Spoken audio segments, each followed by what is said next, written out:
India is a place littered with incredible ancient yet unexplained ruins. Intricate ancient carvings can be found dotting the cliff faces.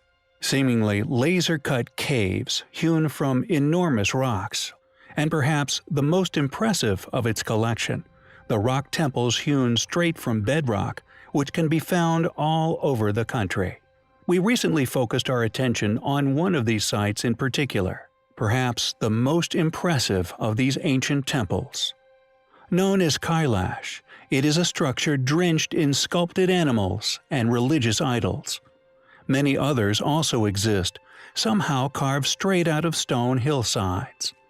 The accuracy in which these structures were carved, the refined finish achieved, has allowed these structures to evade explanation to this day.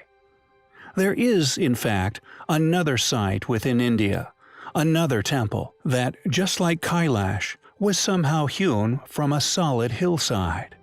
However, what is particularly interesting regarding this temple is that it was mysteriously abandoned, leaving the apparent different stages of its construction for all to see.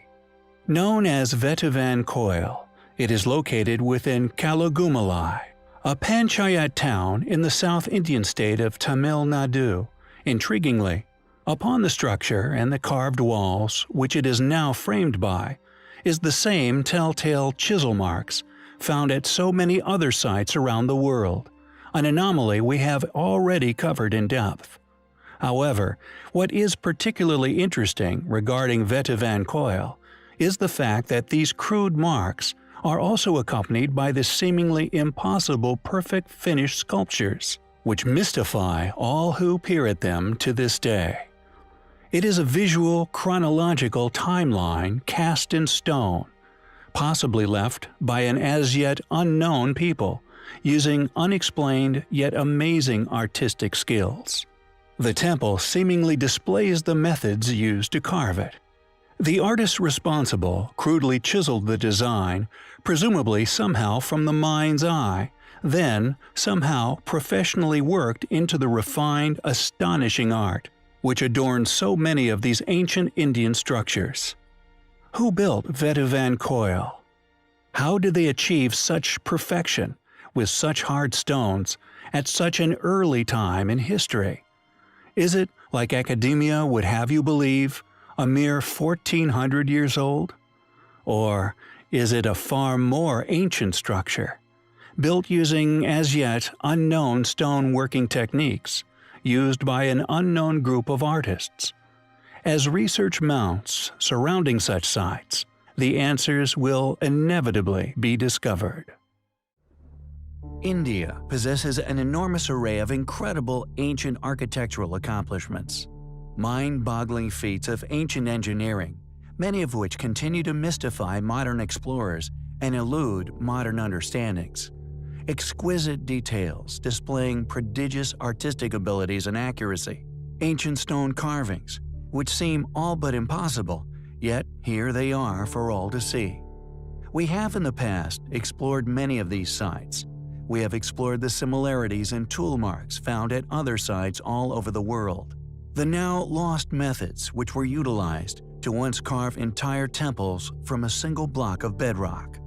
We have also investigated the many temples constructed from quarried stones, temples which possess columns seemingly created on lathes, yet many of these pieces weigh in excess of 6 tons. Just how these feats were accomplished remains a complete mystery. And our next architectural anomaly is of no exception. According to mainstream academics, Virabhadra Temple was built by the brothers Varana and Virupana, which were governors under the Vijayaranga Empire during the reign of King Achyutaraya within the 16th century. Located in the village of Lepakshi, a significant place in the great Indian epic Ramayana. Legend has it that the bird Jatayu, wounded by the king of Lanka, fell here after a futile battle against the king.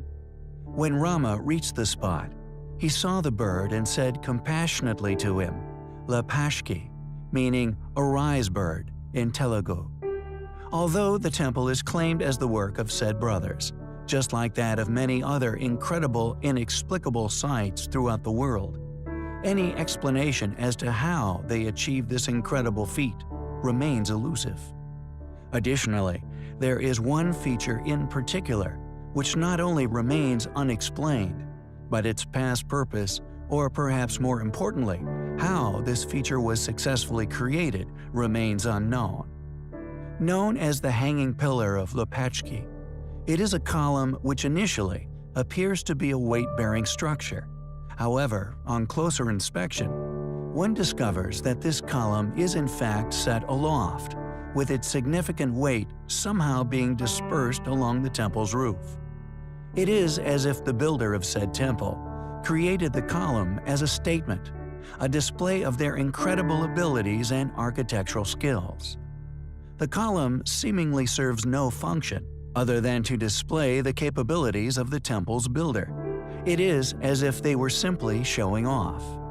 Furthermore, along with a past purpose remaining elusive, just how the temple's inner structure actually supports the weight of the column is also an unknown. How can one be expected to believe that a temple such as this, located among many of India's other astonishing ruins, one which possesses clear displays of complex, advanced, and in-depth understandings of load-bearing architecture, along with the majority of its existence currently unexplained, was supposedly built by one of our well-studied ancestors a mere 500 years ago? How can one accept this as a logical explanation for its origins? The Hanging Pillar of Lopashki is clearly an incredible work of ancient engineering, one that, although claimed as the work of known ancestors, remains largely unexplained. It is a temple which we find highly compelling. We recently covered the astonishing and largely unexplained ancient temple known as Kailash, which quietly sits within India, a temple cut out from a solid rock with such precision, such vision and accuracy, it is a feat we would struggle to recreate even to this day, clearly demonstrating an ancient high technology that has undoubtedly been lost over the millennia. Could this temple actually be evidence left by a far older group of people? A remnant left by a far more advanced civilization than that which academia will allow us to publicly discuss within many modern fields of study. Within the Barabar and Nagarjuni hills of the Jehanabad district of India sits another series of rock-cut features. 6 crudely cut caves, carved into large stones, which litter the surrounding hillsides. They could be seen as crude and possibly more modern attempts to recreate what can be found on the top of the hill. Known as the Lomas Rishi Cave, cut into an enormous rock, it is the only one out of the many within the area which demonstrates a level of refinement which literally boggles the mind. The only cave in the area that has a delicately cut entrance, but also an interior which has seemingly been protected from the elements, perfectly preserved in its original state, demonstrating a state of rock cutting which has left the rock polished to a mirror-smooth finish. Evidence reinforcing the postulation that this cave, and additionally Kailash Temple, are remnants left by a far older and once far more advanced culture than officially accepted. The hut-style facade at the entrance to the cave is officially accepted as the earliest example of the ogee-shaped Chaitya arch or Chandrashala that was to be an important feature of Indian rock-cut architecture and sculptural decoration for centuries during its post-cataclysmic development. The example here is largely accepted as the specific influence for later examples, of which there are many at later Buddhist sites, such as Ajanta Caves and Kala Caves in Maharashtra. How, or indeed who, cut the Lomas Rishi Cave? How did they achieve such an amazing finish to the stonework? Were these same people responsible for the construction of the Kailash Temple, also another structure exquisitely cut out of a giant solid stone? Although modern academically accepted views state that they were created during the reign of the Mauryan Emperor Ashoka, a Buddhist ruler from the 3rd century BC, who ruled over almost the entire country of India, caves known as Satgava were carved into the hills for the use of the monks, Lomas Rishi Cave being said to have been one of them. Yet due to its exquisite quality, it's hard to see just how they can claim this. The 16th century Kerala's temple, located within India, used to be the royal chapel of Travancore's former rulers. It shot to fame 5 years ago when one of its 6 vaults, later coded as A, was opened, unearthing tons of gold coins, jewelry, and diamonds worth hundreds of millions of dollars. An expert panel, inventorying assets at Kerala's famous Sri Padmanabhaswamy temple, has approached the Supreme Court for permission to open an as yet untouched vault, a vault containing unimaginable fortunes, a face-off between the judiciary and religious authorities. The temple, situated in the heart of India, is billed as the country's richest and is one of several Hindu shrines that hold enormous amounts of gold and precious gems. The wealth was accumulated by way of holy offering from devotees over many years. The temple contains 6 chambers buried deep under its sanctum sanctorum. 2 of them are open during daily rituals and 2 more every 6 months. The remaining 2, A and B, are secret vaults. Sources close to the temple said antique coins found in the chambers alone weighed more than 600 kilograms. Around 200,000 items were documented, 600 of which were embedded with precious gems. One single locket alone was believed to contain 997 gems. Besides jewels, precious stones, necklaces, golden crowns, and pots were also included in the list of inventory, sources said. According to the India Times, an audit conducted into the assets shows that a massive amount of gold has mysteriously disappeared. Up to 769 gold pots and silver bars have been reported missing, some suggesting that there are hidden tunnels beneath the chamber which allowed the architects to lock the chamber doors from within, making it impossible to breach. This secret tunnel seems to have led to many years of plundering the treasure trove without anyone noticing. However, what has not been publicly acknowledged by the Indian court is the existence of the hidden inner chamber beyond Vault B. Reported as having thick walls made from solid gold, and it is where the real treasure is said to be located. Dwarfing what has been recovered so far, it could quite possibly contain the largest undiscovered treasure in the history of the world. Not only is the temple covered in gold, it seems it is also stuffed full of the stuff also. An expert panel from the Center for Earth Science Studies has also quashed rumors that the B Vault has an underground tunnel connected to the Arabian Sea. The team led by Dr. Ajay Kumar Verma detected small cavities and drains around cellars that they found insignificant. Chamber B is not part of the temple's official treasury. The holy chamber houses idols of gods and many other valuables meant to enhance the potency of the principal deity.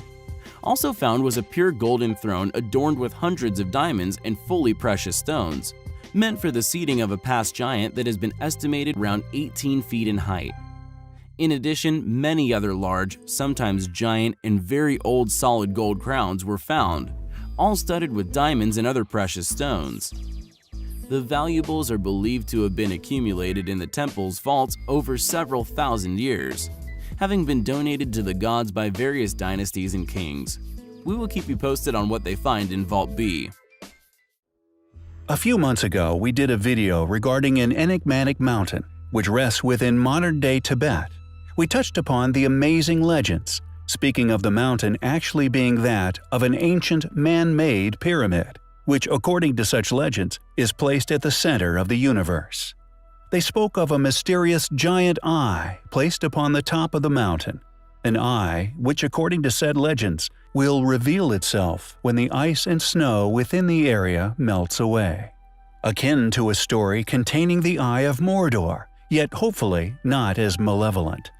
Although Mount Kailash can be found within modern-day Tibet, its location is very close to the borders of India, a place which few know possesses one of, if not the most amazing ancient structure to have ever been discovered or indeed built upon our planet. A structure which dwarfs the Great Pyramids, and indeed the Great Sphinx with artistic wonder. Actually known as the Kailash Temple, it is an exquisitely cut series of supposed praying temples and other communal buildings, which was, many thousands of years ago, carved straight out of an enormous horseshoe-shaped rock, resting within a hillside. According to mainstream academia, Kailash Temple was somehow built by a primitive people using primitive tools during a duration of 400 years, from 200 BC to 600 BC. However, no one seems to be able to explain how such a primitive culture could have possibly created something so awe-inspiring, something so artistically accurate and wonderful, something we would indeed struggle to recreate today. A structure not only architecturally accurate, but also drenched in a masterpiece of sculpture. Largely accepted as a flawless piece of art, no less than 200,000 tons of stone was masterfully carved away, creating several separate temples, each drenched in tiny artistic detail. Rediscovered in 1819, is it possible that the Hindu decorations found within were merely later additions? Additions to a relic left actually built by a civilization far more advanced and far more ancient than we are allowed to publicly believe? It is understandable for one to wonder, how did a primitive civilization create such a wonder with primitive tools, attaining such a perfection, such refined finish to each tiny detail?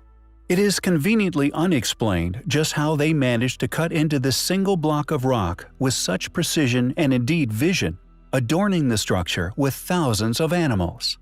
It seems as if it were a tribute, a gift, depicting what can be found on our planet. Is Mount Kailash, as legends say, really the center of the universe? Is this mind-bogglingly detailed, most intricately built ancient temple by a long way actually a tribute to this fact? Made up of temples which are all now perceived to be shared between three faiths, Buddhist, Hindu, and Jain. Are these multiple faiths further evidence of a re-inhabitation rather than a construction? The 200,000 tons of rock, for example, is nowhere to be found. And, as previously covered in the Kailash video, the same is seen with the apparent enormous excavation found around the base of Mount Kailash itself. Compelling evidence for manipulation of the landscape, giving credence to the legends of it being, in fact, an enormous pyramid. Regardless of this, the fact that the temple carries the same name as this mysterious and still unclimbed mountain within Tibet, we find highly compelling.